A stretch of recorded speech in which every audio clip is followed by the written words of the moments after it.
আসসালামু আলাইকুম। আজকে দেখাচ্ছি সবার প্রিয় এবং পছন্দের মিষ্টি দই। খুবই অসাধারণ স্বাদের হয়ে থাকে। আমরা এখানে ১ লিটার দুধ জাল করে নিচ্ছি। এর মধ্যে আমরা এরকম বড় চামচে ৪-৫ চামচ ওটার পরিমাণ আপনাদের স্বাদ অনুযায়ী চিনি গলিয়ে একটা ক্যারামেল তৈরি করবেন। সাবধানে করবেন যেন এটা পুড়ে না যায়। আস্তে আস্তে এভাবে নেড়েচেড়ে সুন্দর একটা কালার যখন চলে আসবে তখন এর মধ্যে ঢেলে দিবেন। প্রথমে একটু ভয় লাগতে পারে, দুধ এভাবে উতলে উঠবে, ভয় পাওয়ার কিছু নেই। এভাবে আস্তে আস্তে সুন্দর করে ক্যারামেলটা দিয়ে মিশিয়ে দিবেন।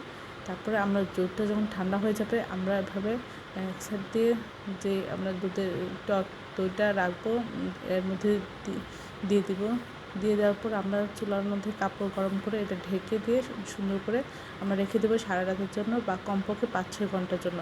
তারপর যখন এটা খুব সুন্দর করে সেট হয়ে যাবে তখন একটু কিছুক্ষণ ফ্রিজে রাখবেন। তারপরে এটা আধা ঘন্টা রেখে দিয়ে বের করে এভাবে পরিবেশন করবেন।